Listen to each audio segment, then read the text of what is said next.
آج آپ کو ایک ایسے شخص سے ملوانے جا رہے ہیں جو کہ ریمپ پر واک کرتا تھا، جو کہ پارٹیز میں ساری رات بزی رہتا تھا، جس کے پاس ہزاروں لڑکیوں کے نمبر ہوتے تھے، جس کے ہر وقت سیل میں ہی جتا رہتا تھا۔ اگر گھر آتا تھا تو سیل اس کے ہاتھ میں ہوتا تھا، اگر باہر جاتا تھا تو اس کے ساتھ فیمیلز ہوتی تھی۔ ریمپ پر جب واک کرتا تھا تو ہزاروں مداح، بلکہ میں تو یہ کہوں گا کہ سوشل میڈیا پر ان کے لاکھوں مداح تھے اور ان کے بڑی فین فالوئنگ تھی۔ مگر ایسا کیا ہو گیا کہ علی عباس نے یہ سب کچھ چھوڑ کر دین اسلام کی طرف آ گئے؟ فیم پانے کے لیے، دنیا کو دکھانے کے لیے اپنے اللہ کو ناراض کر رہا ہوں اور لوگوں کو خوش کر رہا ہوں، تو میں کس چکروں میں پڑا ہوں، تو میری زندگی میں سکون نہیں تھا۔ تو تب میں نے فیصلہ کیا کہ یار میں اس شوبز کو چھوڑ کے جو ہے نا اللہ کے راستے پہ چلتا ہوں۔ السلام علیکم ناظرین، این نیوز کے ساتھ میں ہوں آپ کے میزبان جواد باقر۔ ناظرین، آج آپ کو ایک ایسے شخص سے ملوانے جا رہے ہیں جو کہ ریمپ پر واک کرتا تھا، جو کہ پارٹیز میں ساری رات بزی رہتا تھا، جس کے پاس ہزاروں لڑکیوں کے نمبر ہوتے تھے، جس کے ہر وقت سیل میں ہی جتا رہتا تھا۔ اگر گھر آتا تھا تو سیل اس کے ہاتھ میں ہوتا تھا، اگر باہر جاتا تھا تو اس کے ساتھ فیمیلز ہوتی تھی۔ ریمپ پر جب واک کرتا تھا تو ہزاروں مداح، بلکہ میں تو یہ کہوں گا کہ سوشل میڈیا پر ان کے لاکھوں مداح تھے اور ان کے بڑی فین فالوئنگ تھی۔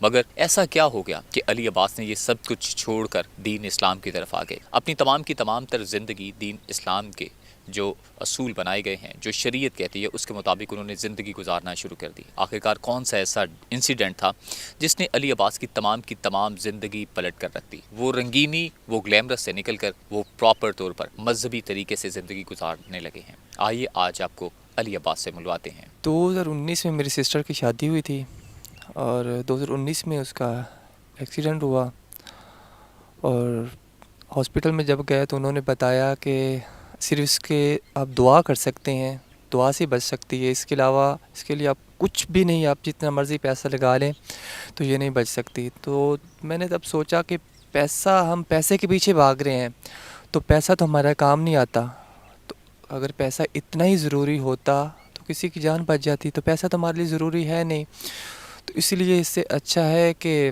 ہم اللہ کی طرف جائیں۔ اور جب میں نے وہاں پہ سسٹر کی 4 دن کے بعد ڈیتھ ہوئی، گھر پہ آیا اور مجھے ڈر لگنے لگ گیا کہ جیسے اچانک ایک جا رہی تھی سسٹر کا ایکسیڈنٹ ہوا ہے، تو ایسے کہیں میرا بھی نہ ہو جائے، اور میں کس غفلت میں پڑا ہوں کہ فیم پانے کے لیے، دنیا کو دکھانے کے لیے اپنے اللہ کو ناراض کر رہا ہوں اور لوگوں کو خوش کر رہا ہوں، تو میں کس چکروں میں پڑا ہوں۔ آپ اللہ کے راستے پہ چلتے ہیں، آپ کو فیم بھی مل جاتا ہے اور رزق حق حلال بھی مل جاتا ہے، تو یہ دنیا کو دکھانے کے لیے ہم کس غفلت میں پڑے ہوئے ہیں۔ سب کچھ ہمارے پاس ہوتا ہے لیکن ہمارے پاس سکون نہیں ہوتا ہے۔ سب سے بڑی بات ہوتی ہے کہ آپ کو سکون ہونا چاہیے، آپ کا مائنڈ فریش ہونا چاہیے۔ یہ نہ ہو کہ آپ رات کو گھر جا کے سوئیں کہ ابھی آپ نے کل کیا کرنا ہے، آپ نے یہ کرنا ہے، وہ کرنا ہے، اس لیے اچھا آپ کے پاس سکون ہونا چاہیے۔ تو میری زندگی میں سکون نہیں تھا، تو تب میں نے فیصلہ کیا کہ یار میں اس شوبز کو چھوڑ کے جو ہے نا اللہ کے راستے پہ چلتا ہوں۔ تو 4 دن بعد میرے بڑے بال تھے، میں نے بال کٹوا دیے، کسی کو میں نے بتایا نہیں ہے، میں نے اپنے فرینڈس کو بتایا تھا، لیکن وہ یہی کہتے تھے کہ یار اپنے اللہ کے راستے پہ چلنا ہے نا، تو اپنے بال نہ کٹوائیں، یہ داڑھی نہ رکھیں، مولوی نہ بنیں۔ تو میں نے کہا یار اگر میں شوبز میں تھا تو تب بھی تو میں شوبز کے حساب سے چل رہا تھا نا، میں نے بڑے بال رکھے ہوئے تھے، میں فیشن کر کے جاتا تھا، بار بار خود کو دیکھنا میں کیسا لگ رہا ہوں۔ تو اگر اب میں اللہ کے راستے پہ چل رہا ہوں تو اسی حساب سے میں چلوں گا نا، کہ داڑھی رکھوں گا، امامہ پہنوں گا، شلوار قمیض پہنوں گا۔ تو میں نے ایسے ہی خود کو منا لیا، اور میری جتنی ساری تصویریں تھیں میں نے پرنٹ نکلائے ہوئے تھے، جو میں نے بیان سنے کہ پرنٹ نکلوانا اسلام میں حرام ہے، تو میں نے سارے ڈیلیٹ کر دیے۔ اس کے بعد میرے پاس 1000 لڑکیوں کے نمبر تھے، شوبز کے ٹاپ ماڈلز کے نمبر تھے، جن کے نمبر لوگ ایک جھلک دیکھنے کے لیے ترستے تھے، ان کے نمبر تھے میرے پاس۔ تو میں نے سارے نمبر ان کے ڈیلیٹ کر دیے، تصویریں بھی اپنی جلا دی، بال بھی کٹوا دیے، نمبر بھی ڈیلیٹ کر دیے، اور جو فرینڈس تھے میرے ان کو سمجھانے کی کوشش کی، کچھ تو سمجھ گئے، جو نہیں سمجھ سکتے تھے میں نے انہیں بھی چھوڑ دیا۔ اس کے بعد جو ہے میں 5 وقت کی نماز پڑھنے لگ گیا، اور جیسے میری زندگی میں رمضان آیا، میں نے کبھی سوچا بھی نہیں تھا زندگی میں 30 روزے رکھوں گا۔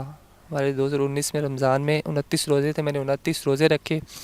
اس کے بعد شوال آیا، میں نے شوال کے سارے روزے رکھے، 6 روزے رکھے، اور الحمدللہ 5 وقت کی نماز پڑھتا ہوں، اور بہت اپنی زندگی میں خوش ہوں۔ اس زندگی میں اور اس زندگی میں فرق یہ محسوس ہو رہا ہے کہ اس میں سکون نہیں تھا، پیسہ تھا سکون نہیں تھا۔ اس میں پیسہ بھی ہے، سکون بھی ہے، اور اس میں یہ ہوتا تھا کہ میں نے کہیں جانا ہوتا تھا تو میں خود کو دیکھتا تھا بار بار شیشے میں، یار میں کیسا لگ رہا ہوں، میں اچھا لگ رہا ہوں نہیں لگ رہا ہوں، لوگ کیا سوچیں گے۔ جب میں نے لوگوں کے بارے میں سوچنا چھوڑ دیا نا، تو مجھے پتہ چلا کہ یار زندگی کتنی سکون ہے۔ ہم اسلام کی طرف آتے ہیں تو ہمیں کتنا سکون ملتا ہے۔ آپ صلی اللہ علیہ وسلم کی سنت پہ عمل کرتے ہیں تو ہمیں کتنا سکون ملتا ہے. اب جیسے بھی ہوتا ہوں میں، بس یہ ہوتا ہے کہ پاک صاف ہوتا ہوں کہ میں نے نماز پڑھنی ہوتی، میں ویسے ہی چلا جاتا ہوں باہر. پہلے یہ ہوتا تھا یار میں نے اس فرینڈ کو ساتھ لے کے جانا ہے، ادھر گاڑی پہ جانا ہے، ادھر میں نے ایسے جانا ہے، ادھر ایسے جانا ہے، تو فلاں جگہ پہ آج جانا ہے. ساری رات یہی سوچنا، صبح اٹھنا یہی سوچنا، موبائل کو بار بار دیکھنا، موبائل کو لاک لگا کے رکھنا. تو اب موبائل گھر پہ پڑے ہوتے ہیں، گھر والے فون اٹھا لیتے ہیں، کسی کا بھی آتا ہے. تو ایک اس سے زیادہ بہتر ہے کہ فیم بھی ابھی مل رہا ہے مجھے، ٹھیک ہے، اور سکون بھی ہے. ہاں کافی لڑکیاں کال کرتی ہیں، لڑکے بھی کال کرتے ہیں کہ ہم اس فیلڈ میں آنا چاہتے ہیں. لڑکیاں بھی کال کرتی ہیں کہ یار ہم سے ویسے مل تو لو، آپ نے فیلڈ چھوڑ دی کہ. تو میں نے کہا جب میں نے چھوڑ دی ہے، میں نماز پڑھ رہا ہوں، اتنی مشکل ہوتا ہے، ٹھیک ہے، ٹائم نکال کے 5 وقت نماز پڑھنا، روزے رکھنا، تو پھر بھی اگر میں نے وہی گناہ کرنے ہیں، ادھر سے میں نیکی کر رہا ہوں، ادھر سے گناہ کر رہا ہوں، وہ تو لیول ایک ہو جائے گا نا، اللہ کو دھوکے دینے والی بات ہوگی نا.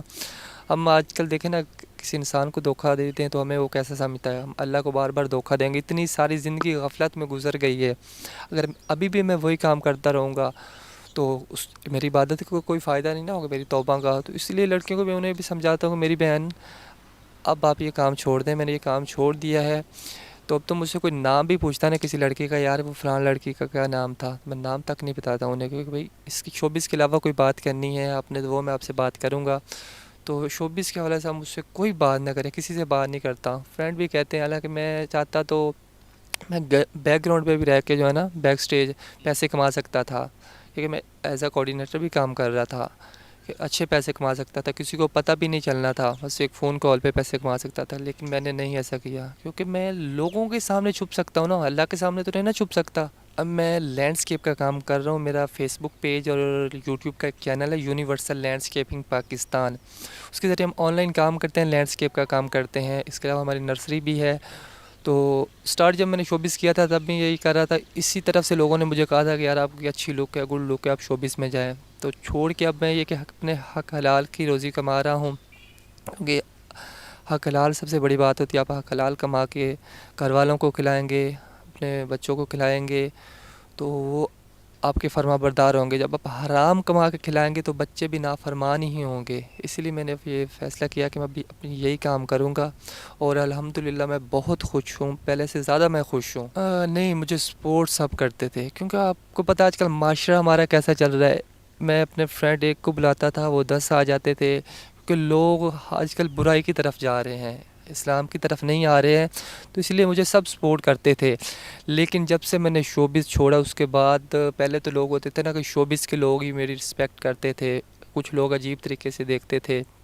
اب الحمدللہ جو ہمارے رشتہ دار ہیں، اس کے علاوہ دوست بھی ہیں، وہ بہت زیادہ عزت کرتے ہیں کہ یار دیکھو ایک اتنا فیمس ماڈل وہ چھوڑ کے اگر اسلام کی طرف آ سکتا ہے تو ہم کیوں نہیں آ سکتے ہیں. میرے بارے میں لوگ کہتے ہیں کہ یار دیکھو لڑکیوں کے ساتھ رہتا تھا، اس کا کام یہی ہوتا تھا، سارا دن بات کرنا، ان سے ملنا جلنا، پارٹیز میں جانا. اگر وہ چھوڑ کے آ سکتا ہے تو ہم کیوں نہیں آ سکتے ہیں.